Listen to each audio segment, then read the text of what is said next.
Hey, hey, hey, hey! Welcome to Game Central Junction, everyone. As always, I'm your host, the Metal. And not joining me yet. He will be here later. He's just running a little late. Will be Marsupial Gamer. So in the meantime, until he shows up in like half an hour, I'll just save the stuff that he might be more interested for then, and we'll ramble about some other stories and stuff that I have pulled up. But as you know, if you're a regular, this is a show about gaming and interactive medium, toys, anything related to that. So share it out with your friends, get more people in here, and all that good stuff. And if at any point in the show you happen to like it, if you happen to enjoy the show, consider giving a donation to streamlabs.com/vomitoriumlive. Really helps us out, though isn't necessary. And with that, we'll start getting into things. Hi, Einbrick. Was that Lagoon at the end of the intro? I was not paying attention to the songs that were running. I was off doing chores while the intro was running. So maybe? I probably have Lagoon music in my playlist, so I like Lagoon. Lagoon's a great game. Well, Lagoon is a horrible game that I love. Okay, I'm not even going to call it a great game, but it's a very lovable game. That game was optimized very poorly, mostly just in the hitboxes. I think for a game of its era, it just had really, really bad hitboxes, and you could easily take damage for no reason. Aside from that, though, I thought like the plotting was pretty good. Some of the level designs were pretty good, but yeah, it was just terribly made. And it has one of the best like opening themes of any video game ever. Sometimes I'll just like randomly listen to it. I do not want that playing in my background right now. Okay, but yeah, no, it's just a terribly amazing game.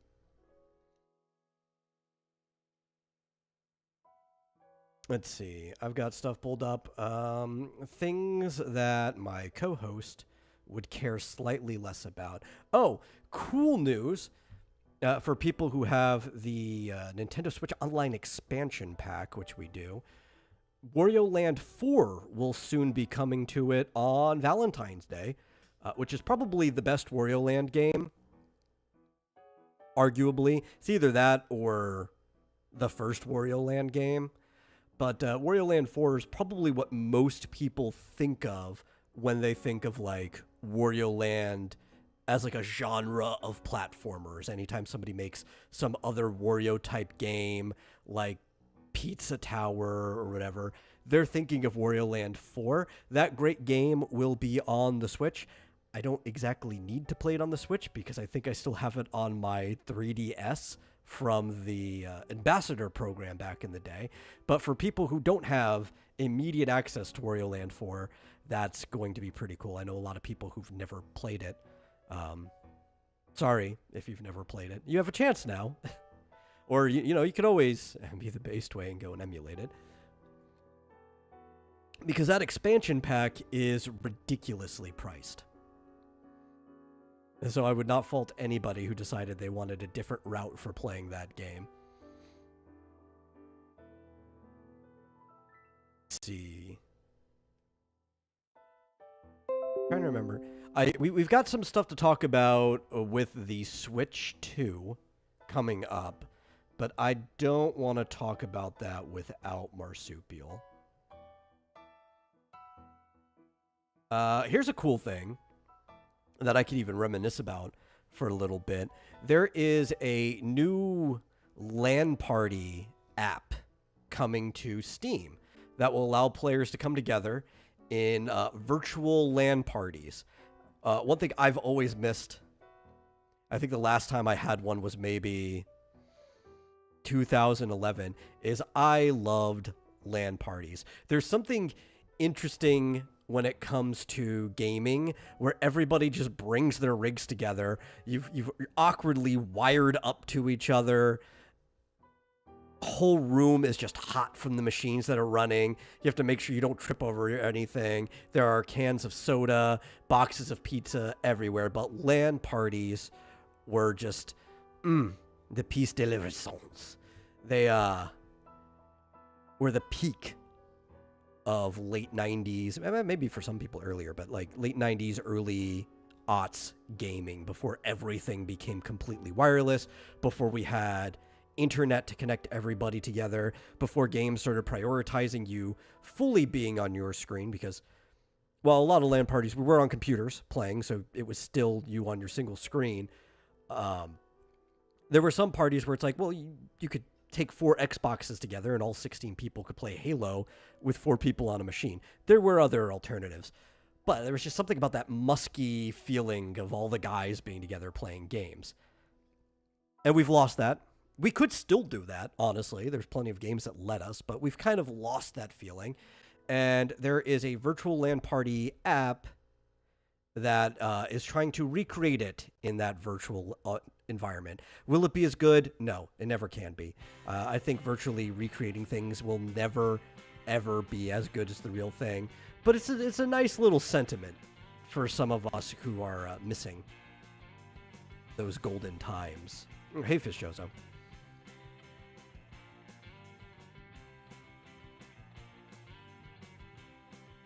Yeah. It will be coming in early access, which means, sadly, I'm assuming you'll have to pay to get early access. I'm not sure.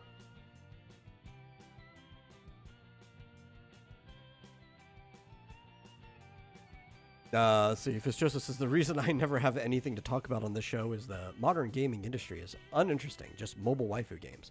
That is not the entire modern gaming industry, but a lot of modern gaming is kind of boring. I will agree with you on that. But, you know, you don't actually need to have anything to say on the show. You can just chill if you want. The audience is under no obligation to interact with the show on any level, though I know it's always more fun if you do. For you, it's more fun if you're interacting. It doesn't change anything to me. Hey, Mike. Let's see. Liked and shared the live stream earlier. Thank you. No Marsupial. No, he's going to be here. He's just running a little late. He'll probably be here at the half-hour mark.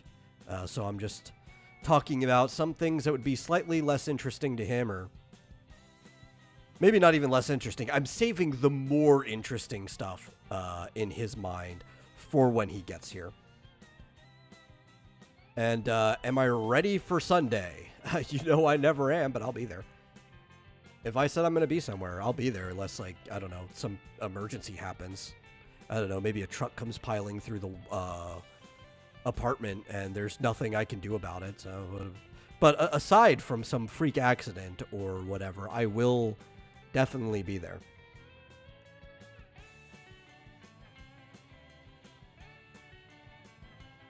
Let's see. In a statement from LAN Party Technologies, they said, LAN Party is more than just a communication app. It's a new way to bring friends together in a shared space, no matter where they are. Our mission is to recreate the magic of LAN parties for the modern gaming community, offering customization and intimate group experience. Have I ever played Kenshi? I don't believe I have.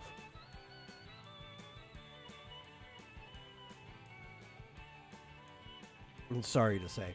But if you think it's good, I'm glad you're enjoying yourself.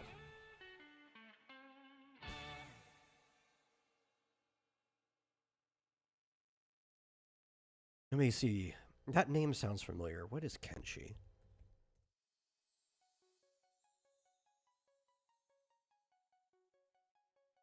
It is by... Oh, Lo-Fi Games. I know Lo-Fi. Says it came out in 2016. And it's a real-time strategy action role-playing game. Okay, I mean, that sounds fun. It sounds like something that might be up my alley. I don't know if I'll ever get around to playing it, but It's pretty cool. I do like games with this general aesthetic. And mechanically, I can't tell much from just screenshots, but it kind of reminds me of games similar to like KOTOR. I did very much enjoy KOTOR, so if it's a game, anything remotely like that, except it says like real-time strategy, so it's probably even heavier on the strategy aspect. Are you controlling multiple units?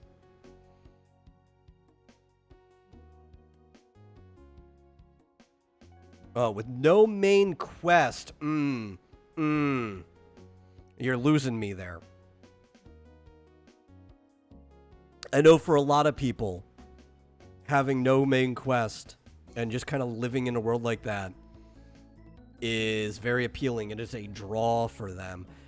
For me, on the other hand, as somebody who does creative things for both hobby and for work, I don't like not having a main quest in my entertainment. You know, like I go to games to escape being creative. You know, I kind of want somebody to give me a goal, and I'm like, okay, I want to see your vision, and I want to surmount whatever goal you put in front of me. Like, I want to accomplish something in here. So, I don't know. Are there at least, if there's not a main quest, are there at least quests at all?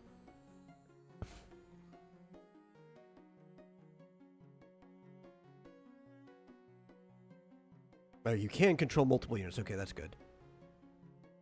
You give yourself a goal in Kenshi. Okay, well, I'm glad you're enjoying it. Does not sound like the game for me. I really just don't like games where I have to come up with my own goal. That for me, that's not a good time. If I'm going to do something where I have to come up with my own goal, I'll put the game down, and I'm just going to go back to working on, like, novels or comics or whatever. One of the reasons why I never jived with Minecraft. I do, for the most part, want direction given to me by the game itself.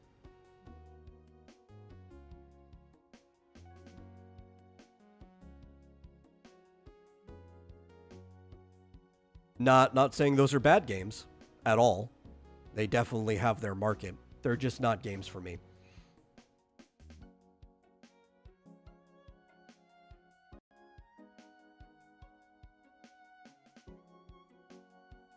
But yeah. I guess I don't really have much else to say for LAN Party. It was only just announced, so I'll find out more as it goes along in early access. But the idea is appealing to me.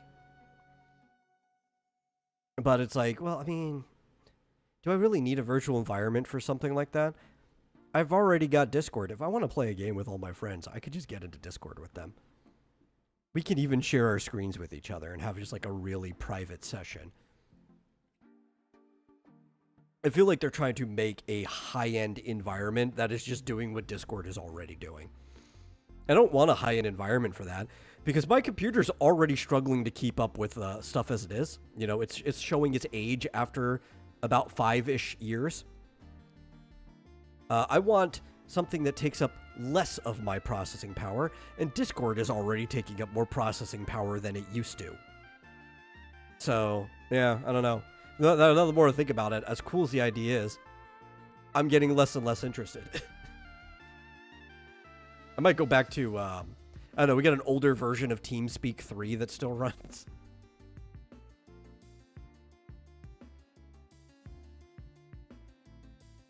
I do wish we could have more LAN parties. The problem is, like, in this modern age, too, everybody just lives so far apart. Like, you make friends with people in other countries. Not even, like, the other side of your own country. In other countries. So, like, yeah, it is almost impossible for us all to get together and actually play a game in the same room. Unless, like, there's a big convention or some meeting reason for people to fly out. Let's see. Another interesting kind of headline or story involving Steam is apparently there is a guy out there who is very motivated and very patient, trying to buy a Steam Deck purely through trading Steam cards for pennies at a time, and he will use his Steam wallet from all of the Steam trading cards he's selling to buy it. He is currently at like $200 from like 20, and he's got like 20,000 cards left. How he got 20,000 cards, that guy is insane. He must have been saving them for quite some time. But already getting $200 from selling Steam trading cards is crazy on its own. I've done some flipping of Steam trading cards back in the day, I guess, if you want to count like 4 or 5 years ago. And I was only flipping them for the cards I wanted to complete collections. So ultimately, I guess I was out of money, whatever. But you do only get like pennies at a time. Most cards only go for anywhere between 2 to 7 cents. So the fact that this guy's gotten $200 out of it, God, he's crazy. How do you even get Steam cards? So I'm trying to remember all the specifics because you can get more drops, but I don't remember how to get more drops. But basically, when you start playing a Steam game for the first time, if that game has trading cards, you are awarded drops for those cards. And then as you log in hours in the game, those drops will fill out, and there'll be random cards from that Steam trading card list. I know there are ways in which you can get more drops later on, but you'll usually only get like 4 cards from the game when you first start playing. And you might get duplicates, which is the whole point of them being trading cards, because you want to take all the cards from that set and you can merge them together for a badge for your profile or a wallpaper or anything else. And you take like your duplicates, you can either trade them directly, you can sell them on the Steam market, so you can put money in your Steam wallet, or you can actually just put money in your Steam wallet and buy them directly off the market from other people who've put them up there. And it is actually a virtual trading card space. If I was more informed on it, I could tell you how you get those other drops. But this is just from my limited experience of flipping the ones that I did have. For this guy to have 20,000 cards left and to already have $200, that means that he's sold like maybe tens of thousands of cards already. That's unreal situation. Like, it would feel unreal from somebody who's done some minor trading with it.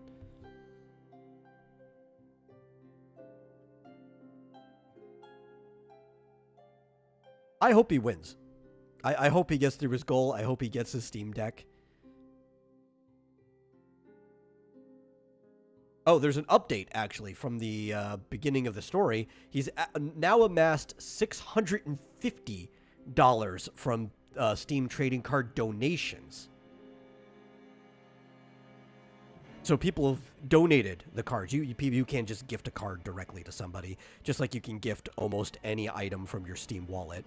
Man, that's actually crazy. That's crazier than the initial headline. So that means he already has everything he needs. But he says he's going to donate it to, like, a children's hospital.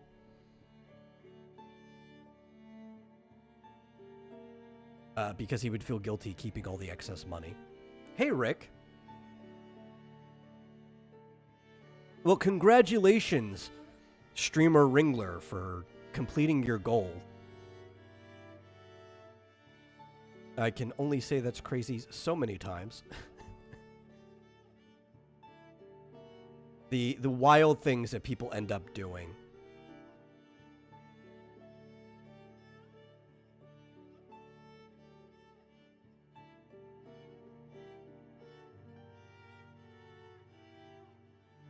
See, Fischosa says, I remember Strat Edgy started his own militia group in Kenshi to get revenge on the empire that enslaved him. Cool, I guess. Oh, you asked another question earlier. Would a Johnny Bravo game in the style of Leisure Suit Larry make sense? Yeah, being slightly tamer. It's not that it wouldn't make sense. I mean, even if you had the license, like whoever would be making this hypothetical game had the license, I don't know if it would sell.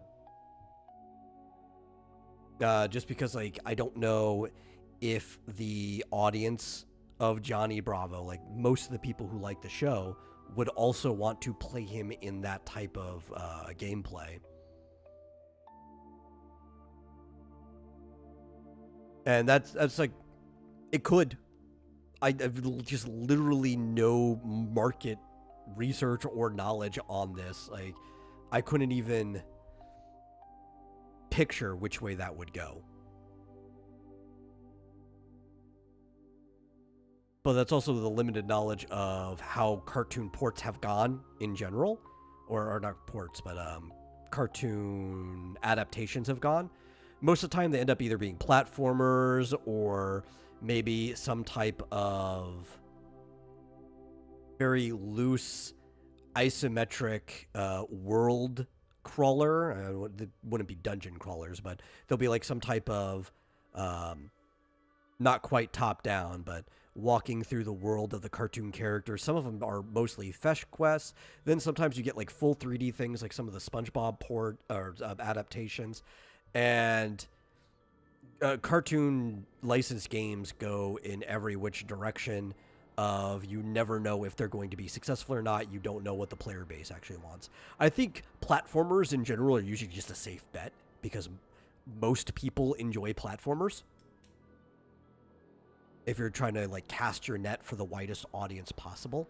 A lot of people just like jumping in video games to the point that like sometimes people want jumping in games where it wouldn't necessarily make sense for there to be jumping, but it's part of their like ADHD brain or whatever. I just want to be able to jump in the game. And like, I get it, you know, that's just what you want.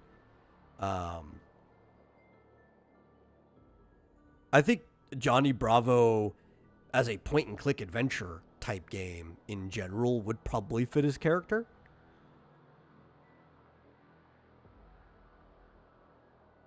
I think you could write some scripts around it.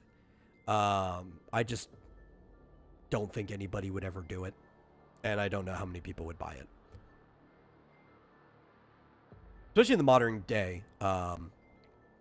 Whether it's like a more traditional point and click, whether it was like Leisure Suit Larry or not, most people just aren't buying games like that. You know? If you made your own character and you were fine with selling it to a niche audience, you could be very, very successful in that niche. But I don't think you would ever get a property like that to be in a game because the margins of sales would be too small for them. I think that's the bigger issue when you're dealing with Corpo. But if you made your own, like, knockoff Johnny Bravo, a character is just basically almost the same but original, yeah, you could do it. I'm sure that would probably sell within a niche. You could be successful.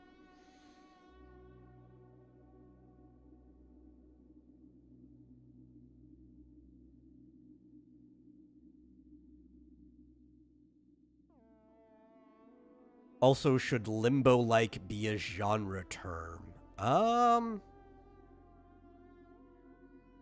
I gotta think about that.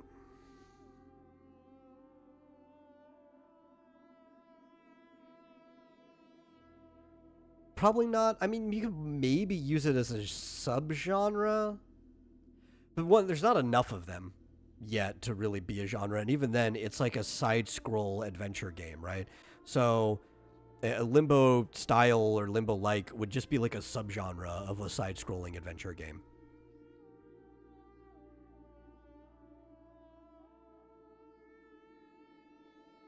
But if you want to use it, I don't know how many people would pick up on that though. Limbo's been popular enough, I think, maybe. If you're talking to somebody who actually knows video games, I think anybody would recognize the game you're talking about.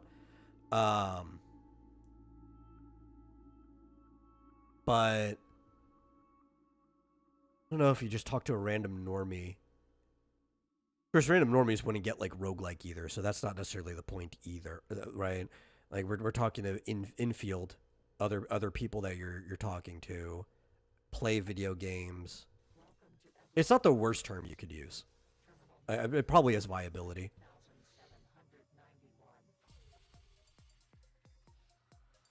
Play Dead basically started a whole subgenre of platformer games. Yeah, yeah. Well, this is like for a subgenre term, it's fine. I don't think it's big enough to be its own genre. It's they're still just like platformers.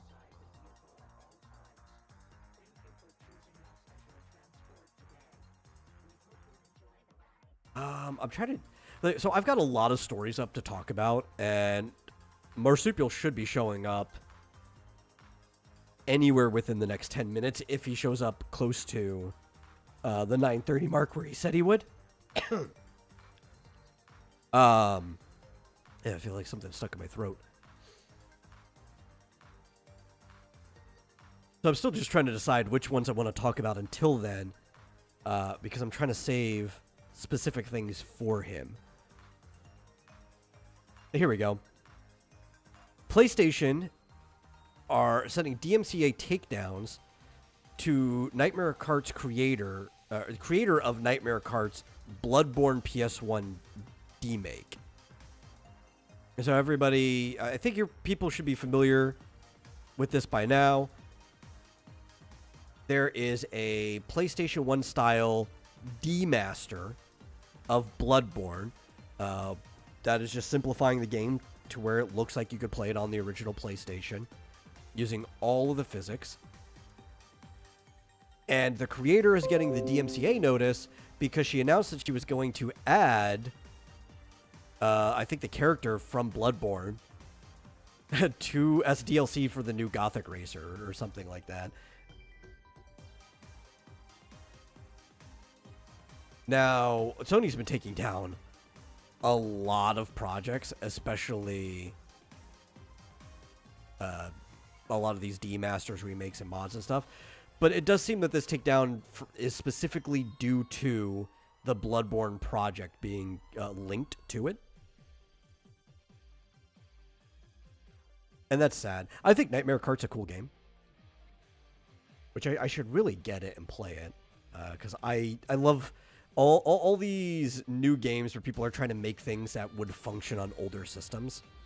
I think a lot of creativity comes from the restrictions, right? Like a lot of the art of video games come from the restrictions you have to work with, and a lot of games now have become lazy because there are less restrictions.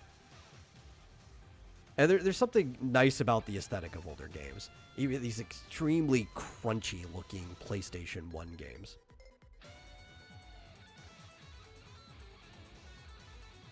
And the game looks really cool. That said, though, you can't involve anything from somebody else's property in your game. Sorry. You just can't. I'm on the side of the Nightmare Kart person. What's her name? I think it's in here somewhere.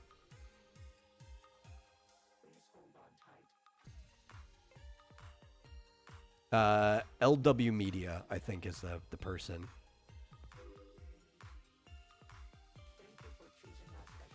I don't know. Maybe. I can't tell. There's all these articles again are poorly written. I'm on the creator side, because ultimately I'm like, fuck it, use whatever character you want. But the way the law stands is, as much of a dick move as it is from Sony, they are in the rights to take down things that use characters that they have any ownership over, which Bloodborne was a game they paid for. Right, that's why it's separate from all the other Souls games that was commissioned for PlayStation. They published it. And, you know, you got to completely separate everything you do from licensed properties. It sucks, you know. I'd prefer they don't. In fact, I think the better thing to do would look at how interesting or how much interest is in the game, how many people want to purchase it, and just partner. Do like an official collab or whatever. Get some money off of it instead of shutting it down. You know, put your seal of approval.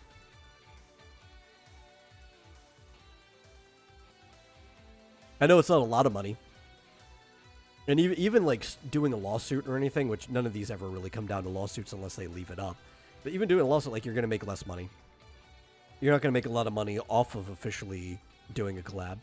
But it's still more money than you would otherwise. See, Fischoso says, I wonder if somebody is willing to make a modern-day kill-all-enemies platformer like the original Mario Brothers. Oh, you mean like the arcade Mario Brothers. I'm sure there are people willing to make it. But the problem is, what are you going to do to make that game sellable, right? Like, back in the day, that was the most they could do with the game, even with the levels.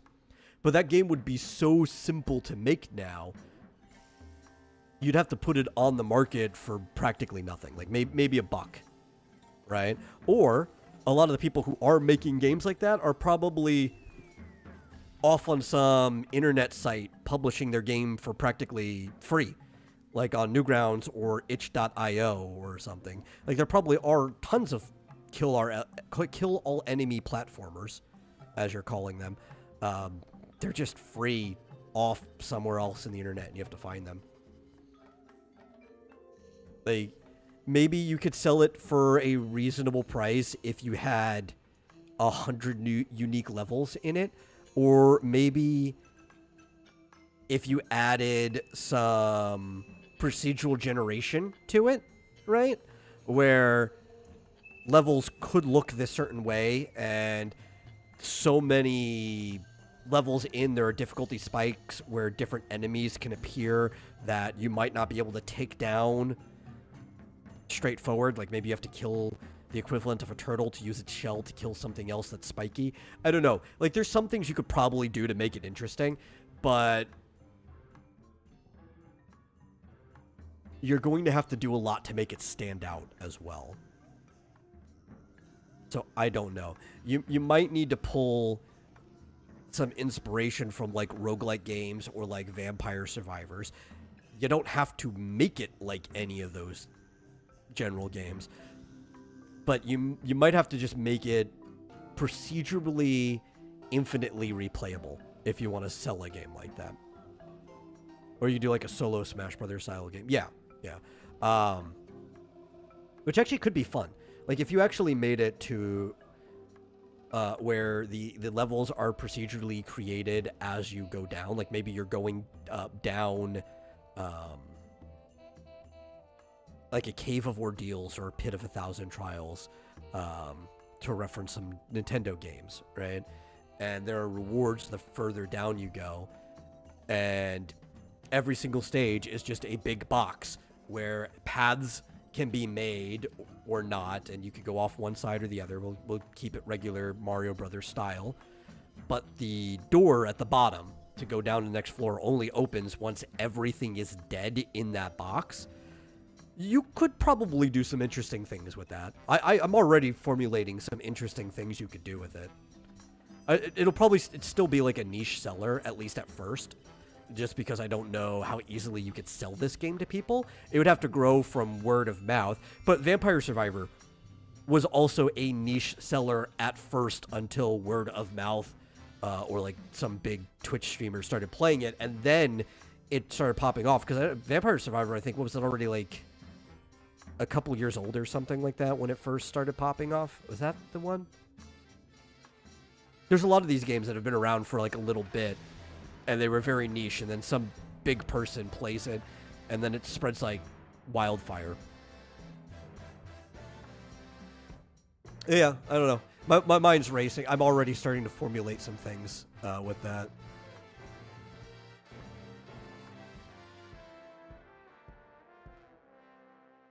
And if we're taking Mario Brothers as a influence, we could also get like power-ups in there.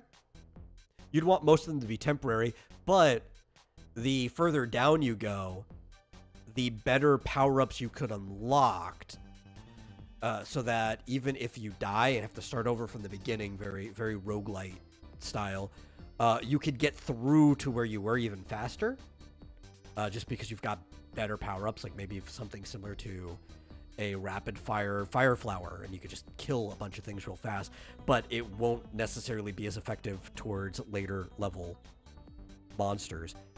I don't know. It would take a lot of thought, but there's definitely an idea there.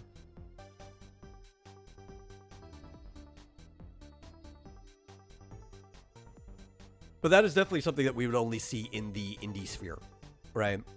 Like some passionate creator would just have to go and be like, this is a cool game, people should play. I'm going to make it. Oh, there's Marsupial. Hey. Hey. Hey, hey, hey. There was a lot of construction. Yeah? Lower than I thought. I can barely hear you at the moment. The wrong. Let me just check.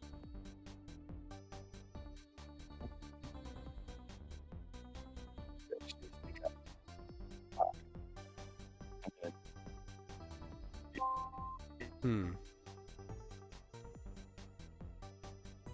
Let me make sure I even have you at 100. Yeah, you're at default 100%.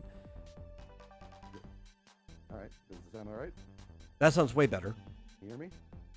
I can hear you. Okay. We'll keep it there. Okay. I can turn myself up, actually. How's that? Yeah, that seems fine. Okay. Hey, everything going fine where you're at? Let me know. Yeah, just fine. I am on location at the moment. Yeah. I think we managed pretty okay without you up until now. Like I was telling everyone, it was All right. I had plenty to talk about, but I was trying to like rearrange them in a way that I could save the stuff you'd be more interested in for when you show up. Okay, cool. Thank you. Yeah. I really appreciate your being flexible. Sorry, I'm late. Yeah. Fitzjoseph says platformers seem to be dead in the mainstream anyway. Common consensus is that you can't have realistic graphics in a platformer. I don't think that's true. I do think there's a lot of AAA companies that agree with you. Right? Like, I don't think that idea comes out of nowhere. I do believe that's a real idea. I just don't think it's completely true. Especially because, like, Nintendo, which they don't care about realistic graphics anyway, they're still pumping out platformers all the time, right? They have both 3D and 2D Mario games being put out very regularly. Well, here's the thing. Here's the thing I've noticed is that, you know, we have this. We've talked about the problem with the yellow paint in games where they've made it so the environment is difficult to see where you can grab ledges and where you can, you know, jump and climb and stuff like that. Yeah. So with platformers, it's extremely important that you be able to very clearly see where you're going or where you're supposed to go. And I think that's probably why, or one of the reasons why you don't see a lot of games where it's like, I guess you'd say most platformers are more cartoony. Yeah, or what, well, I disagree with this term, they're calling high fidelity games, which are the ones that suffer from the problem that you're talking about. Even though if they were truly high fidelity, using the term from music where lo-fi and hi-fi come from, then you shouldn't need the yellow paint to pick things out, right? It becoming so realistic actually kind of muddies the world and makes it lower fidelity from the goals of playing an interactive game. Right. I think that, it kind of takes away from the notion of making sure the gameplay is good, you know? Yeah. It's like, but it's so realistic and there's only one light source, you know, there's the light's coming from the sun straight up above or somewhere that may not be conducive to lighting your you know, handholds and stuff if you're climbing a cliff or something. They need to sacrifice some of the realism to make it fun, right? Yeah, well, I think that's another problem. It's not just the way it looks, but it's also the other feelings of realism. It's really hard to have a platformer when you're trying to make your physics as realistic as possible, too, right? Which the only one game I think has really captured that, and that was Mirror's Edge, which technically has the yellow paint problem, but it was with red. And it's not a problem because they built the lore of the world of Mirror's Edge and like the facility to actually match that, so everything was appropriate. Yeah. I haven't played that. It's Oh, I love on my list. at least the original's Mirror Edge. I know I played the sequel, but I just don't remember if I liked it or not. But the original Mirror's Edge is a very replayable and fun game. Oh, cool. It's a first-person action-adventure platformer where everything is very realistic physically, like the physics of it, but it doesn't have that hyper-realistic look to it. Though, arguably at the time, you could say the character models were as realistic as they could get from when the game came out. The world had made intentional aesthetic choices to make the platforming very manageable. Mm-hmm.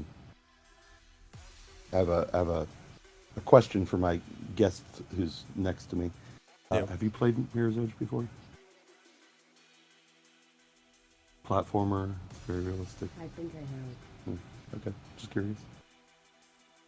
To be fair, I have. Okay, cool. Yeah. Anyway, yeah, there's someone who won't be on camera, but may chime in if I ask her anything.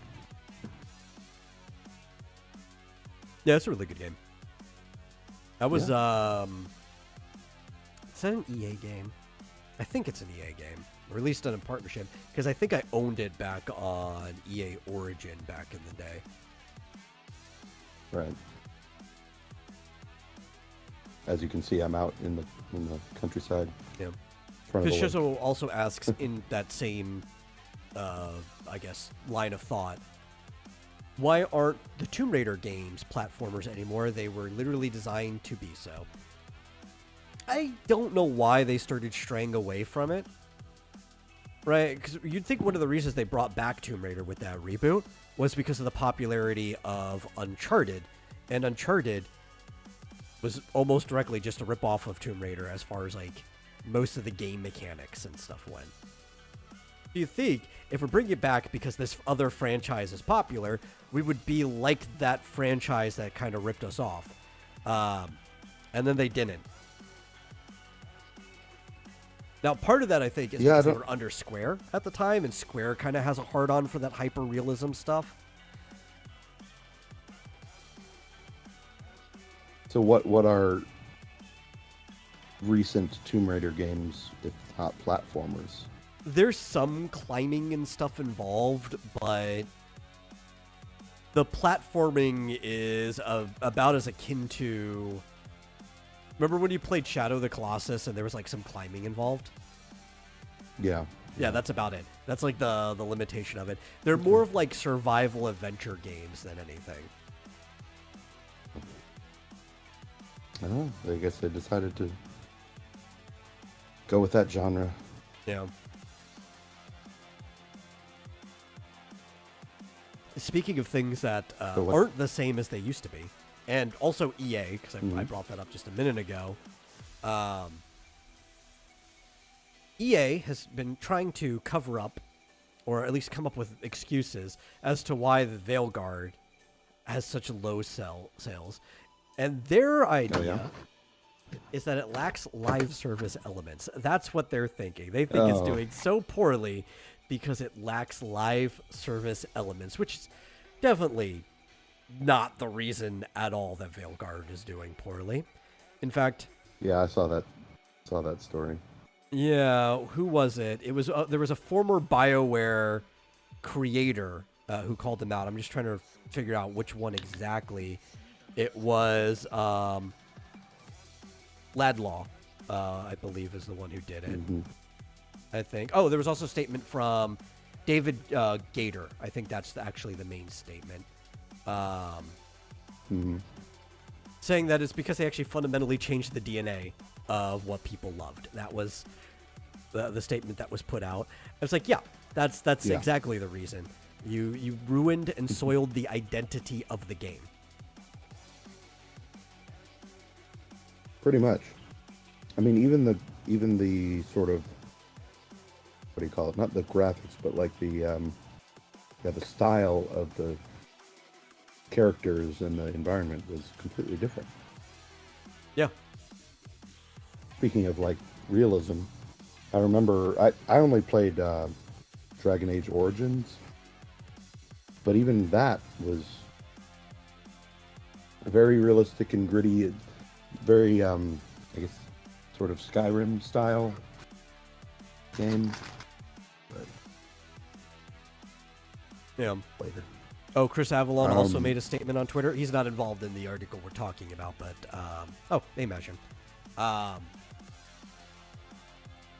yeah, no, I could see him agreeing as well as the people in this article. Yeah, it's just they turned it into like a World of Warcraft style, which Yeah, more is or fine less. for World of Warcraft, but Dragon Age, it's not the right game. I do see your hand up, Majin. If you have something you want to say, you have to let me know what you want to say first, and then maybe we'll let you come on and talk about it. But in the meantime, we're going to continue talking about this. Yeah, I think it's something I always... Oh, you're going to talk more about platformers? Maybe we could circle back around to that after the topic we just moved to. But it's something I always harp on, and this because games are art, and people don't understand that games are art. And there's even a lot of people who try to push back on the idea that games are art, but any medium like this, whether you're watching a movie, whether you are reading a book, even if you're playing with a toy, technically a toy is a piece of art too that has a specific purpose to it. Games are art, and all art has an identity, and people are attracted to something because of its identity, and they will start to go away from it if its identity changes too radically too quickly. And that happens a lot with video games nowadays. That the almost like all of these franchises that Disney had bought out, or all these other things that we complain about, it's because somebody in some boardroom decided to buy the property. They don't give a shit about its identity at all, and they're like, okay, well, now it's this. They're like, well, I don't give a shit about that. I wanted the other thing. Yeah, I don't really know a whole lot about that studio. Mm-hmm. I mean, it's been a long time, I think, since the last Dragon Age. So like nobody clearly at none of the BioWare original is still developers. around. Yeah, and so it's odd that they would take this pretty well-established franchise and just decide to. I mean, it's not that surprising that they, changed the story, but like the entire aesthetic of it. Yeah, I think all odd. Usually they try to keep it similar. Yeah, I think all the original BioWare people were gone by the time Mass Effect Andromeda were being made. Like, they were bragging that they had like a whole new team and everything. Which, honestly, if you're trying to keep a franchise going, bragging that you have a whole new team is not the method. Did they do that? Yeah. Okay. I must have missed that, but yeah, that's a bit odd. Yeah, none of the people that made the game that you love are here anymore. Isn't that great? Strange of a studio to advertise. Yeah. It's like, well, I where even did they agree go? with Are they making a game somewhere else? Maybe some of them are. I think they've all split up into different places. But I actually agree with Fizchozo on this one. And it's one of the reasons I don't really like Skyrim. I played it. I played through like a whole playthrough of it. I'm never going back to it.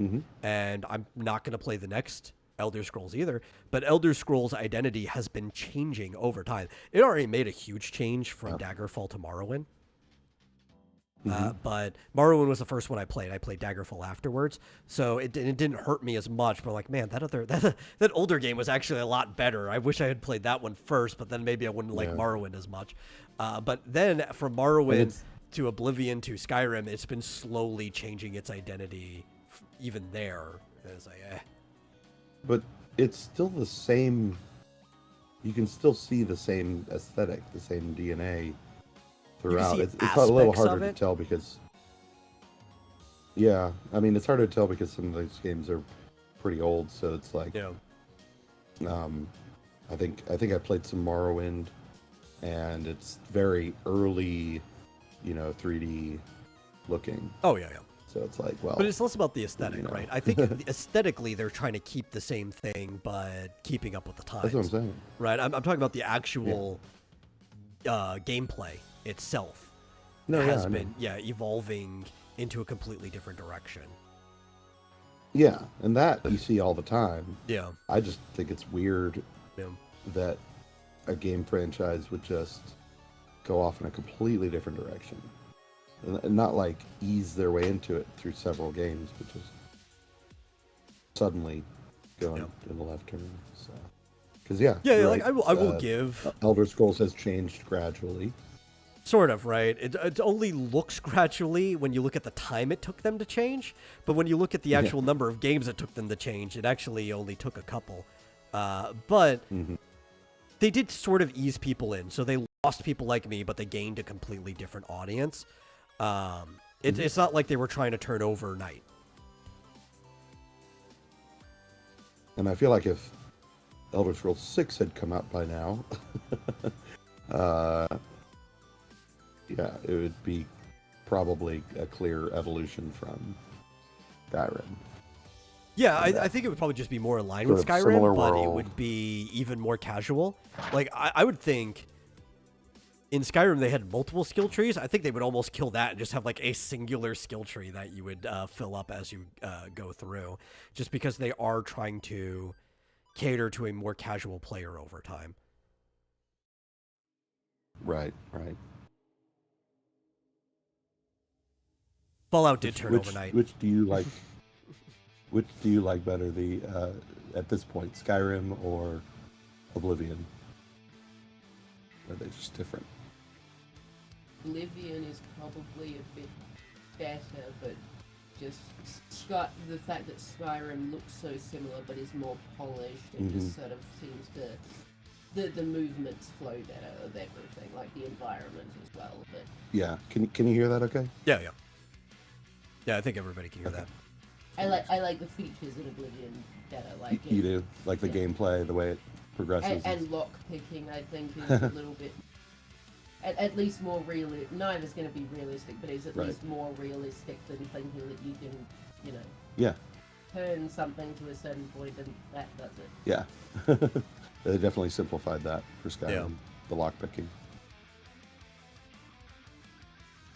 Let's see. Imagine has I was just curious a because comment. You can finish what you're I saying. was just going to say she's played a ton of Skyrim, but has recently been playing some Oblivion, and I was just curious what her thoughts were because we're talking about the changes. And go ahead. Yeah. So imagine saying Morrowind is widely regarded as the best one, which technically isn't true, just because the older games are just more niche than Skyrim is. Skyrim has that broad appeal. So if you were to say widely, technically everyone would say Skyrim's the best one because it's got the biggest audience. A lot of them haven't even played the previous ones. But I get his sentiment. If you were to ask like older fans, a lot of them would say Morrowind is the best. But then he says, Yeah. maybe that's because people don't have the patience to learn to play Daggerfall, and you do have to kind of learn to play that game. But I mean, that's the same regard, right? Because a lot of people jumped in with Morrowind, so a lot of people didn't play Daggerfall before that. A lot of them weren't like me, and they wanted to see what the older one was like. And it's the same with like Daggerfall is the second one? Is Yes. that right? After Arena? Okay. it's the same thing with like older Fallout as well. Right. Very different. Wasn't Fallout started out like a top-down? Yeah, kind of Perspective, isometric, wandering the wasteland, very tactical RPG style. Yeah. Very different. But like, a lot of these games, they just lose their identity. It's not even a gradual change, because if you want to talk about gradual change in identity, I think Mario Brothers is probably the perfect franchise you can pick for that, right? If you're just only looking at their mainline platformers, even the new Super Mario Brothers, where they tried to go back to the side scroller, it feels like the same type of game, but if you were to compare it to the old ones, it's radically different. Like wall jumping was not in the older Mario Brothers because the systems couldn't do it, and that's become like a really important part of modern ones. Or there's all kinds of things they can do with power-ups and other things they couldn't do, but that's just because of technological changes. They can make the game a lot more complex than it used to be, and it still feels like it has the same identity. Yeah, I mean, there's still, you can, to this day, every Mario Brothers, you can get a fire flower. Yeah, yeah. Well, like a mushroom that makes you bigger. Yeah, exactly. They're not going to change it and suddenly be like, no, Mario is more like Skyrim now. Yeah, that'd be awful.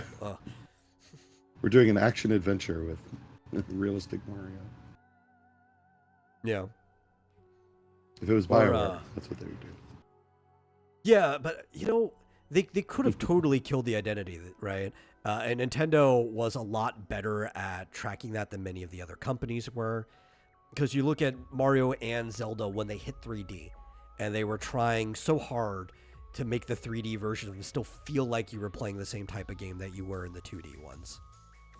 Mm-hmm. And I think they did a pretty good job of that overall. Yeah. Yeah, absolutely. And nowadays, it's like, you know, if you play Odyssey, it's like you're playing with the same character. It's very different setting and everything, but yeah, they have the wall jumping, mushrooms, and the fire flowers and everything. I can't wait. I hope that a new Mario is among the launch titles. I do too. I don't think it will. If I were to take a guess, no. I think a title with Mario in the name will be among the launch title. I think they're gonna launch it with Mario Kart. I think that's the Mario game that they're going to run in. Yeah. Yeah. Well, I guess Odyssey came out. Was it the same year or the following? I think that was end of or middle of 2018. I think it was the year after. Okay, so a year after. Well, hopefully we won't have too long to wait. And I don't think we'll be getting a Zelda just because of how recently we got a Zelda game. Yeah. But it would be really cool if we got a surprise announcement coming up on the 14th, which I'll be here, so maybe I'll stream snipe it. You'll probably be at work. The Direct. I could take the day off. Right? Oh, you could, yeah. When we get our Nintendo Direct or whatever coming up for the Switch, it would be really cool to see that Metroid Prime 4 is actually done. Are you talking about taking the day off when the Switch 2 gets released? No, for the Nintendo Direct next week. Oh, okay. Okay. I was just going to be like, yeah, you probably do have to take the... Oh, I'll definitely take the day off when the Switch 2 gets released. Though. No, that's not even a question. Oh, yeah. He says that's not even a question. Yeah. But I would like to see that it turns out that Metroid Prime 4 has been done for a while, but they just weren't going to release it until the Switch 2. Really? That would be a good announcement if that was what they put. Oh, I thought you were... No. I was putting this hypothetical. This is what I would like to see in the announcement. Oh, yeah. Is that 4 has been done for a while, but we were saving it for the Switch 2. So we're going to have Mario Kart and Metroid Prime 4 be the launch titles. I think that would be a really strong launch. Yeah. That'd be fantastic. Of course, if they launch soon, like in April, say, they could have Fantasy Life I be a launch title. Yeah. So. Fischoso asks, how long has there been a 3D Kirby game? I believe Forgotten Kingdoms is actually the first 3D Kirby platformer. Not the first one to have 3D models, but the one to actually move in 3D space. Again. Or if Fantasy Life gets delayed again, better fucking not. Yeah. I think even with 3D models, which started on the 64, Kirby's still always been a 2D platformer up until like the whole Forgotten Kingdom or whatever it's called. Yeah, as far as I know, the first 3D Kirby was that one. Oh, I think there were- imagine want to ask what makes a game a platformer. For a game to be a platformer, it basically just means that jumping and traversing, well, it doesn't even necessarily have to be jumping, but traversing across platforms, ledges, anything like that, jumping is typically the way to do it, is the main purpose of the game, right? Anything that has jump puzzles is a platformer. Pretty much any of the traditional Mario games, more recently, Infinity Nikki is a platformer. Most of those like 3D rare games on the 64, the whole purpose is traversing platformers. Assassin's Creed, actually, the first couple you could consider platformers, just because of how important going across the scaffolding in the towns and everything was. They kind of slowly moved away from that, but you could consider like the first couple ones platformers very loosely. Prince of Persia is a platformer. I'm looking. Technically, all Metroidvanias. Metroidvania is just a subcategory of platformers. They're action platformers. Yeah, parkour puzzles can fall in it too.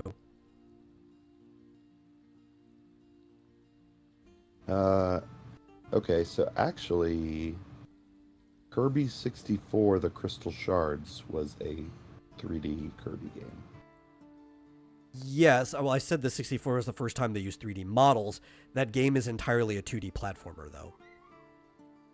I've played that game. Yeah, you're basically on a track. Okay. Oh, I see. It's the same way that like Yoshi's Story is. Yeah. Yeah, I'm just looking at images, and it's like obviously a 3D world, but I've never played it, so I guess you can only stay on the road, basically. If you can jump on things, it's a platformer. I don't think any game where you can jump on things, it's a platformer. And there are games that you wouldn't call a platformer that have platforming in them, but it's not like the point of the game, right?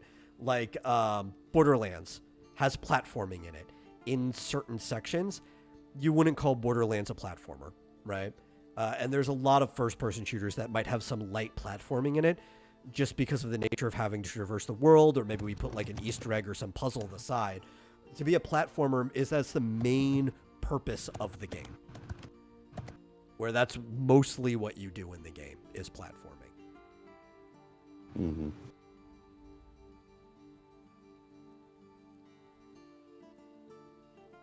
Let's see. Yeah.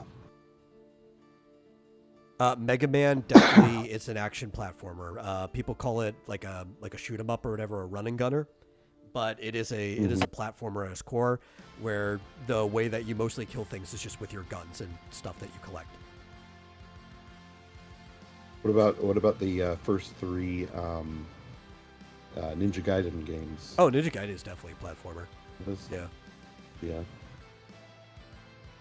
Contra's a weird one where at times Contra's a platformer, but it's not always a platformer at every stage of the game.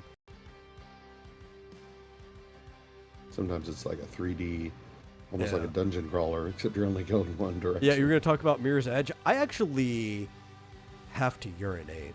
And if you don't mind, though, I'll let Majin come in to talk about Mirror's Edge for a little bit. Yeah. And then which I'll be back while he's talking about it. And after that, we can move on to another interesting topic. Hello. Alrighty. Hey, what's up? Yeah, so I kind of missed my shot to talk about Mirror's Edge the first time. But I did want to talk about it because it is a very interesting use of or interesting development of a platformer. It has that thing that you said. I think you were talking, was it Castlevania that had the yellow tiles or the orange tiles? Well, I was thinking of, I think it was one of the Final Fantasy VII remakes. Either, I don't know if it was the first or the second or both. Oh. That's where there was some controversy. Yeah, Castlevania had a feature, I think, that they had orange tiles that you knew you could hop on and hop off. Yeah, okay. Yeah, I mean, a lot of games have it. With Mirror's Edge, it was the red doors, red zip lines, things that you could propulse yourself on were also colored red. But I think in the lore of the game, their explanation for it was not that these objects are actually painted red, but the people doing parkour see it as red. Oh, Like they're trained yeah. to see that and spot it and use it. So Yeah, it's that's not. smart. It's like psychological almost. So you're trained to see and hone in on these objects that you can do parkour on and zip line. But Oh, then yeah, that makes that's where, sense. yeah, that's where my question about what makes a game a platformer came from. Just because there's a few games where there's first person or third person vertical movement, and then not all of that can be considered parkour.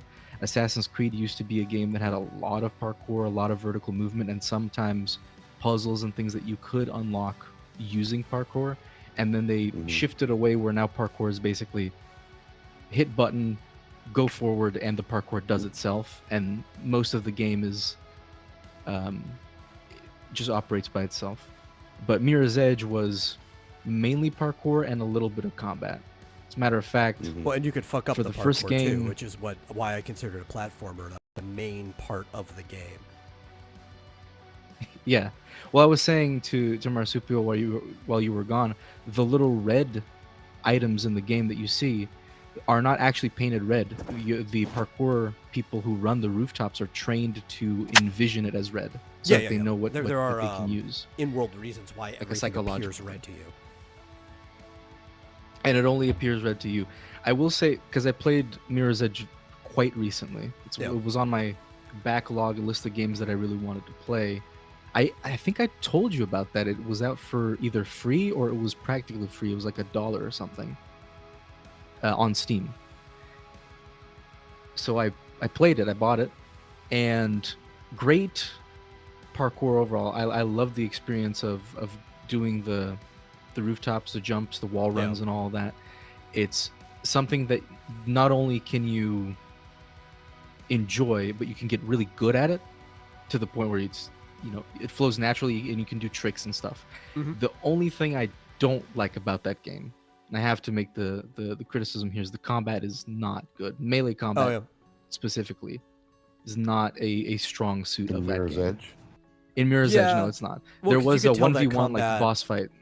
It was a second thought, right? Like it's something that they added in after they got the majority of the game done, because the parkour and platforming was the main thing that they were going for with the game. And that is exactly what that feels like, where it is a serviceable combat system, but it's definitely, when you have to do a boss fight and melee combat is your main way of winning the boss fight, you'd think that there would be a little bit more thought into that fight specifically. Like maybe they would change a few of the rules, or give you some parkour things like, oh, you can drop this steel beam on the person's head if you parkour right enough, right? You could do something like that. But it mainly relied on combat, and it was kind of jank. I'm not gonna lie, it's not my favorite. Yeah, I like how if you ever played Portal 2, Portal 1 to a degree, although the ending was, very I simple. played all through Portal 1, just the beginning of Portal 2. Okay, well, see, there's a Portal's final boss technically fight a puzzle at the end of Portal 2. Yeah. But my point was going to be that they used the mechanics of the game that you've been using and learning throughout the whole game as the main mechanic in the boss fight. So they didn't try to introduce some sort of new melee combat thing that you didn't have, that you didn't use at all before. I thought it was really creative how they were like, okay, you're going to have to do all of the portaling and, creating different types of surfaces and grabbing things out of the air just like you were doing throughout the whole game. That's how you beat the boss. So I figured there was a name for that. Was there a name for that, Metal, when you take some like a concept or something that you do and you flesh it out so much that it becomes second nature, that you can do everything through it? I don't know if there's a name for that. I mean, in general, you have muscle memory, but that's just for the actual mechanics. At a certain point, you just stop thinking about the mechanics of the game, which you want to do, right? It's like playing piano, right? You're trying to actually build up your muscle memory for the piano, because you don't want to be playing the piano live. You want to be reading the ahead while your body's kind of just playing the piano for you. Yeah. And like it by the end of Portal 2, you're not thinking click left mouse button to make the thing. It's just, I need to make a portal there. Oh, I need to make the other portal But I think there. that's also the same with like any intense and... game. It's just Portal 1 and 2, and I'm going to throw both of them in there because 2 is just like a complete upgrade from the first game, are some of the very few like perfectly executed games. Like they're a very short list of games that can fall in that category. Yeah, they perfected basically the. I guess maybe perfected was the word I was looking for, where they perfected the system in such a way that you can use the system for anything. Yeah. Yeah, and you can tell that by the number of fan mods. There's hundreds and hundreds of them, where they're just like, yeah, you can make all kinds of new puzzles and different types of gameplay. Well, especially with 2, even before that, right? When they started making the Create engine. Oh, the 2-player. Yeah, and they had like it was basically like the Mario Maker before Mario Maker was a thing, but within Portal. Yeah. Yeah, exactly. It's a shame that. No, not really. They've re-released one with ray tracing. Yeah. Well, it was several years ago. They did an update to 2 that was mostly for Steam Workshop, and I believe there was also like an HDR update with it too, and it didn't fundamentally change 2. It's not like how 1 looks so much better with the ray tracing and everything. It was just kind of like it looks a bit better on newer systems, and there's more Steam Workshop support. That was like the most recent thing they did for 2. Yeah. Yeah. Sorry, I was thinking of Portal Revolution. It's a mod, not a game. Yeah, I'm familiar with mod. Yeah, they're full on brand new games practically. Yeah. That just the fans have made, just using the same. I have not played the Portal Revolution yet, but I did look at it. It was like one of the most recent things to come out of the community, and it looked very interesting. I'll take a look at that. I think I actually have it. It's free, Steam, as the mods are. Yeah. I think I actually have it downloaded. Yeah, I believe you could get it straight off of the workshop, actually. I think it's on there. Mm-hmm. Assuming you have Portal 2. It shows up, like for me, originally it showed up as its own game. Like, source games, sometimes there were source mods. It shows up as its own game, like as a mod for Portal 2. Okay. And you can find it. It's just Portal with the subtitle. Well, we Revolution. went over it like when it was new. I remember we talked about it on back when it was still just the Vomitorium Live before we separated into 2 different shows, but that was quite some time ago. Yeah, it's been a while. I was looking for a live chat here that is gone in the server. Well, I mean, it still exists. It's not hooked technically, it's just hidden, so only the mods can see it because we don't keep that integrated chat anymore. Mm-hmm. But it still exists. Oh yeah, it's there. Got that Portal Revolution. That looks like it came out a year ago. Yeah. So it was a major update to it just last month. I just didn't know if it was officially backed by the people who made the game, or it was strictly a community effort, like a separate modders. I believe it's strictly a community effort, but I think that Valve's always been liked very it so much of that stuff. Yeah, they were just like, awesome. Yeah. I don't think they financially supported it, but they certainly were happy to have it as a separate buy game. DLC for this paid DLC. Oh, yeah. A plush pack that reskins the companion cube as a little like plushie cube. Yeah. And a soundtrack. Well, I could be completely wrong about it. No, it says, so I'm on the store page, the Portal mod you've been waiting for, delving into a new story, original characters, 8 hours of gameplay, 40 new test chambers. So yeah, it's a community-made mod. So you said you did talk about Portal Revolution, but you haven't played it? No, Yeah, in fact, I haven't touched it have either. it downloaded. And I have not played it yet. I will have to because it looks like a whole new game. But yeah, it Well, does that's what I say you thought. have to own Portal 2. Yeah, It is yeah. just a mod. I want to beat Portal 2 first, and then I'll definitely take a look at that one. Yeah. Good. Okay, well, I do have a last topic or two I want to get to. So thank you for coming on, and we talked about some platformers and stuff, and we'll be seeing you now as we get into the last part of the show. Yes, sir. So yeah. Okay, let me put us back onto just us. And one of the things I was really saving for you is we've got some Switch-related news we can talk Yeah, about. I see some. I imagine you're going to talk about. So the most important thing is actually one of the things I was harping on, because you remember I was saying, man, I just don't care about the Switch 2 based on what we had seen, because I'm like, I want to see what more it can do. I don't want just something that's an upgraded Switch. Well, I've got it. And this was kind of hinted at in the trailer video, but didn't really show it off. It was like you had to imply it, but it was good enough, or they were implying you had to infer it. It was good enough that a lot of the audience inferred what they were setting down. And they are straight up calling their Joy-Con a mouse, which means all kinds of interesting things can be done with the Switch 2 if you literally have a mouse that you can just put down and scroll around and stuff. That's exciting. That's what I was hoping for. Yeah, it makes me wonder though, are they going to have a keyboard too?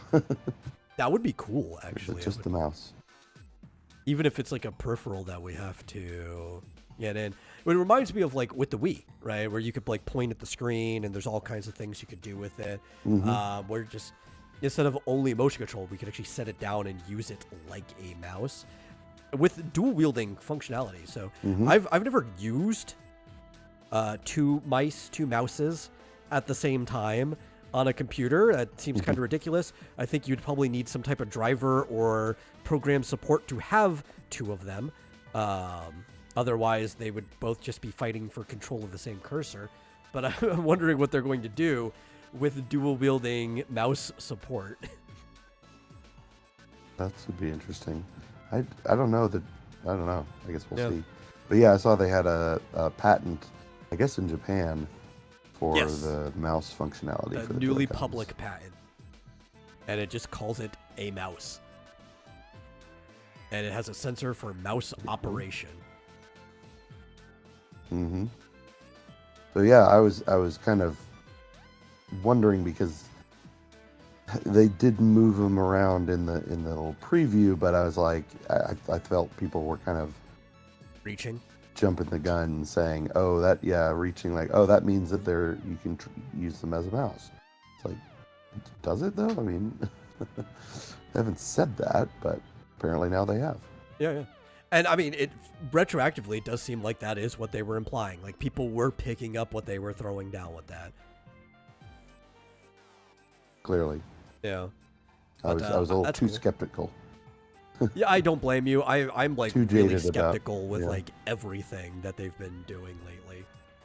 But this excites me. I want actual hardware innovation. I want them to be doing interesting things because Nintendo's always doing interesting things. We just don't want them doing something so out the blue that it makes people not want to develop for them. Like with the Wii U, and you had to consider the gamepad as part of your development, right? That it wasn't just hardware restrictions. That idea pushed a lot of people away on top of the hardware restrictions. This is just like, hey, if you want to incorporate a mouse into your games, you have the option to do so, but you don't have to. That's cool. Yeah, it's the same thing with the Joy-Con, like the Joy-Cons in general. You have the option to use the motion control if you want. I think the originals had the infrared sensor, right? One the of original, them. I mean, the current Joy-Cons. Yeah, it's like the right Joy-Con has an infrared sensor in it. Yeah, but like, okay, it's there if you want to use it. If not, your game will be fine if you don't. Yeah. So it'll be interesting. I think it'll open it up for Mario more. Paint 2. Yeah, Mario Paint 2. Yes, I was thinking more basically PC type games. Like I know they have like Diablo 4, at least for the PlayStation, but I can't imagine using a controller for that. I think it'd be much better with a keyboard and mouse. But Yeah, or even like just a mouse period, right? Like if you had a RAID mouse, you could put almost all your controls on one hand and you'd be mostly fine. Which this is functionally going to be like that. It's already got what? We'll ignore the home button because that brings you home. But with the plus, the A, B, X, and Y, there's 5 buttons on the side right there that you can use things. It's got your actual 2 left and right click buttons using the shoulders. So it's like you can already have macros that you're hitting on the side, and the other hand can be for general movement. And even if I don't know if they're gonna have support for a standard, whatever they call it, wireless mouse. But even if they don't, there's gonna be peripherals that it will recognize as a Joy-Con, but will be more shaped like a mouse. Oh, third-party developers are going to go crazy with the hardware. From only that, who knows what other things that these Joy-Cons can do. But from that alone, like third-party developers are going to go nuts. Yeah, exactly. And you can have a programmable mouse where you can program it completely independently. Yeah. And if you can connect it up to your Switch, sounds like it'll be pretty cool. Yeah, I'm just saying, finally, Genshin Impact needs to be on the Switch, too, because they never put it on the Switch like they promised. It's been 5 years now, and it's still not on the Switch. And I would enjoy playing Genshin more with like a mouse and keyboard setup, as I did on my computer, than I do with a controller. And if my controller can kind of emulate that setup, I'll be happy. I'll be happy if I can play Infinity Nikki on my Switch too. Or just first-person shooters. I prefer first-person games with a mouse. I think a mouse is just much better control than a joystick. So it's like if all first-person games, like I'll still do movement with the joystick. I don't care about that. But my camera, if I can mouse it, I'll be happy. I'll adjust to this weird one side half controller, one side mouse. That's perfectly fine with me.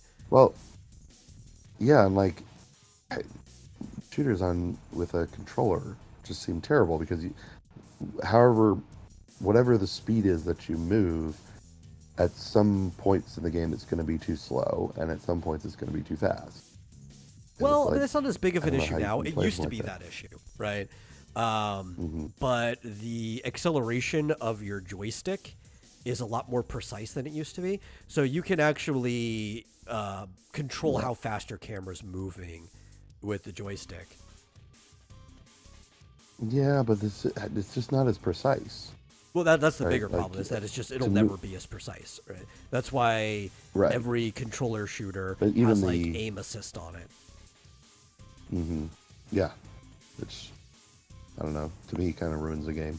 But like even trying to be precise enough with how fast, how much you move the thing over to go, how quickly, I guess maybe you just get good at it. Gradually get muscle memory. It's exactly how, But it's like with the mouse, you just move your hand at the speed you need to move.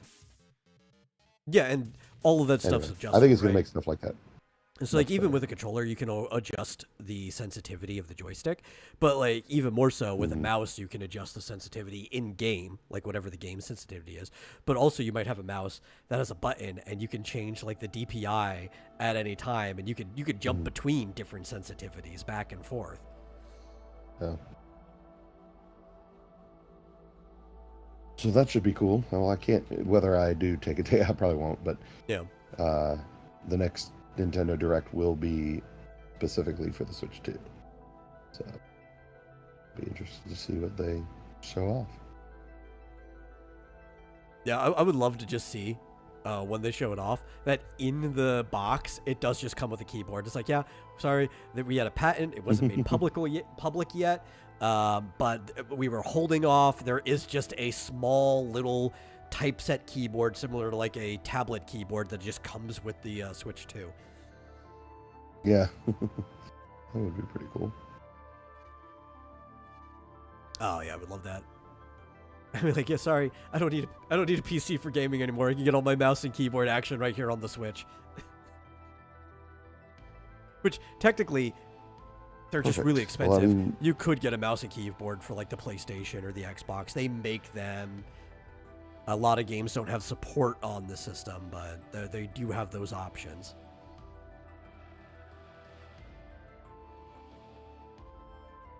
yeah, but they had to respond to the Steam Deck and PlayStation Portal, and I don't know if Xbox is coming up with some sort of portable thing, but they couldn't just say, okay, here it's the same thing but a little bit faster. Yeah, because like anybody else could just like make their own. Yeah, I'm glad you got your wish with that. Well, that was part of the thing that like I was worried about, even though I didn't vocalize it. It's like, if it's just a better Switch, it's like, okay, but what happens if everybody else just also makes a better Switch? You need to do more than that, you know? Yeah. I hear you. I'm just excited for a better Switch, but still. New features are good too. Oh, yes. If they hear, what's his name? Yorick Sprav go, let me show you its features. Well, I have another small, brief story for you. Oh, you saw do? the other Okay. day. Yeah. What do you So, a company called Gotcha Games. Gotcha Games. Did they? They must have changed their name. Or I didn't never realize that was their name. The company that makes RPG Maker. Okay. Is releasing in June I guess a game, or I guess you call it an application called Action Game Maker. Okay. Which includes the ability to make platformers, and actually it looks like almost all platformers, at least what they're demoing. Could be also like Metroidvanias. It looks like there's an option for top-down. But the cool thing about it is, it's based on the Godot game engine. So it's actually going to be stronger Unity. than RPG Maker has been. Well, yeah, especially because RPG Maker hasn't had an update for like 10 years. Yeah, and even the last one. But like the last RPG Maker, which a lot of people don't even like the last one, they'll use like 2 iterations back, felt dated when it came out. Yeah. And I saw there was a lot of complaints about it because obviously it wasn't backwards compatible with all the previous RPG Maker. Yeah, it just felt like we made a slightly worse RPG Maker that has a store now. That was like the main complaints. It's like a slightly worse one that now has a store. Yeah. And and it came out in 2020, so which, you know, it's nice that we have this tool to quickly make an RPG, but if you're more into action games and you're more into the Godot engine. Now, I asked online whether the Redot engine, which is apparently how it's pronounced, whether it could be used with Redot instead of Godot. And I don't think they had heard of this because they didn't really have an answer. They said theoretically yes, but I'm not sure if that's the case. But interestingly, the Redot engine they obviously started by forking Godot, but they're already on a different sort of development timeline. I've noticed that they have a release candidate, or maybe it's a beta of their next version already out. So I did actually know that's how you pronounce developing Redot. faster. I disagreed with them, but I knew that because I participated in the poll where they were asking people how you should say it, and I thought it shouldn't be Rideau, like Godot. I thought like, well, this is almost like a redo, so which was one of the options. It should be like redo, but Redot won the poll, so. Mm-hmm. Yeah, so Looking at it, so that's actually I hadn't looked at it yet. So it's on Steam. It says coming soon. Actually, it has the release date of June 16th. It does look pretty cool if you wanted to make a platformer or Metroidvania or something. Yeah. But it sounds like it's pretty integrated with Godot. Okay. It looks like it's kind of like a new skin for Godot, where Yeah, it's like a it just suite adds all of for these. it that has all the shortcuts for making an action game specifically. Right. It's interesting though. Well, I guess because Godot is open source. Well, But that's kind of like how they've always made things. I'd be interested to know right? if they're. You go back to RPG Maker, I don't remember what they originally built it off of. It's basically just its own thing, however many iterations they've done. But it is kind of just a suite more than anything. It's a engine where all the stuff you need for making an RPG is there for you to kind of plug and play around with. Yeah, I just wonder if it's built basically on the Godot engine. What do you call it? IDE? Are they allowed to charge for it? I mean, and do you have? I guess it depends if you can install it and it installs Godot with it. I would think that would go against the licensing scheme. Yeah. But if it's like you install Godot and then you install this, and then it kind of just maps on top of it. Maps on top of it. But in that case, you almost certainly could use it with Redot. I would think. But I don't know. Anyway. At that point, it's kind of just like we'll a clamshell casing being put around it. Yeah. Because based on the new features and development that I've seen with Redot, I'd almost certainly rather use theirs because plus they're able to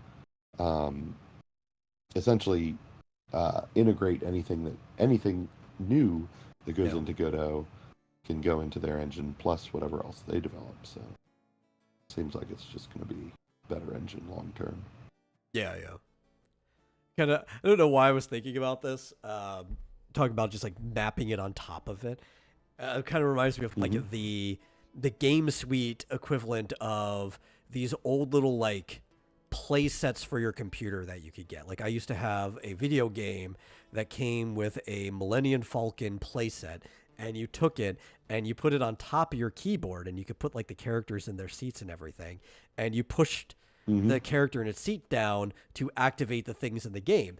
So really, if you were paying attention, all they're doing is they're pushing through the playset to a key somewhere on the keyboard, and you could still play the game perfectly fine if you knew what keys they were pressing. But they had like this whole interactive little playset where it's a bypass knowing the keys at all, so a kid could play with it.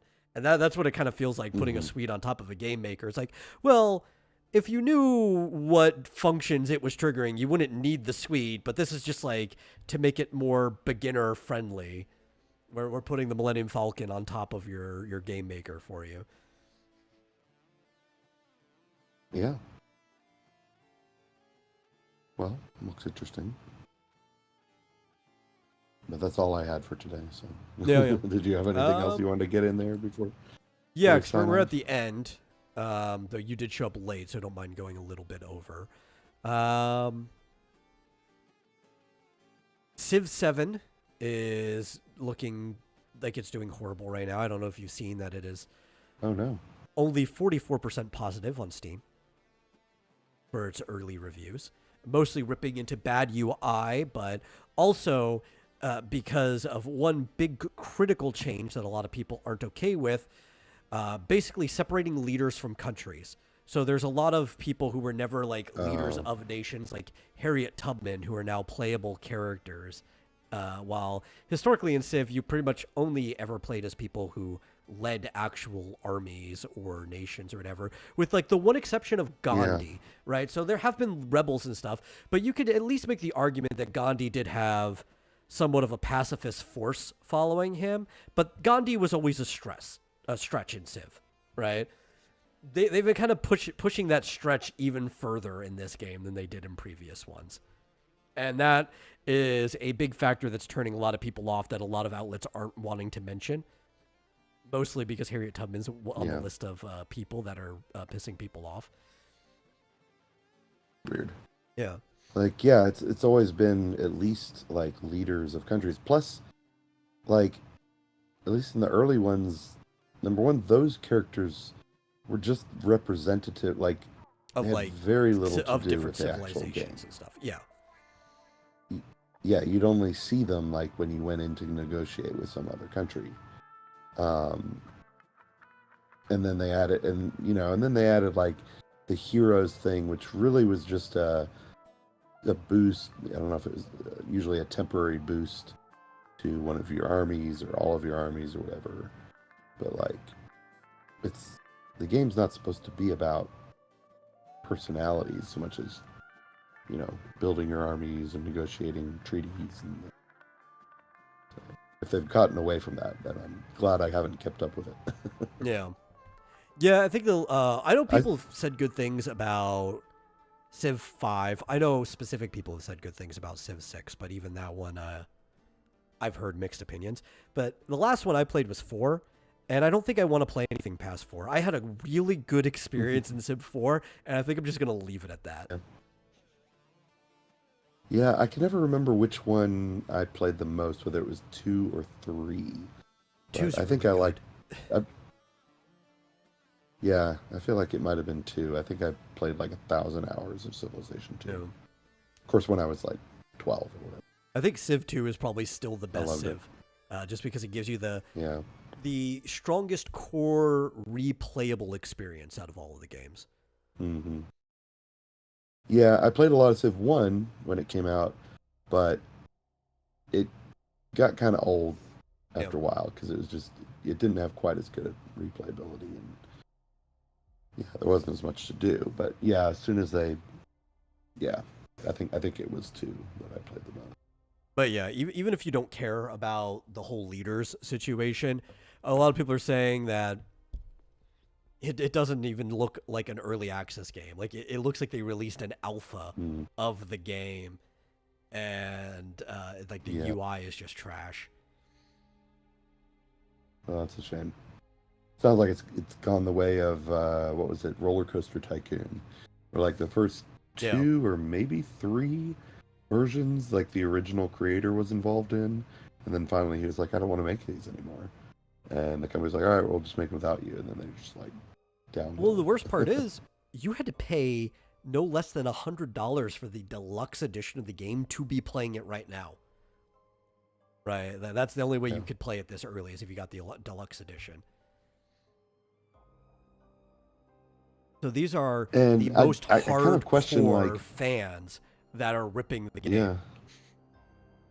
Well, I kind of question the fact that it is available on the Switch. That's actually one of the things a lot of people are bringing up, is. right? So they're saying the issue here is, even though you have the version on Steam, it's not like they made a compressed version for the Switch or whatever, because crossplay is available, I believe. It is all just the Switch version is ported everywhere. Yeah.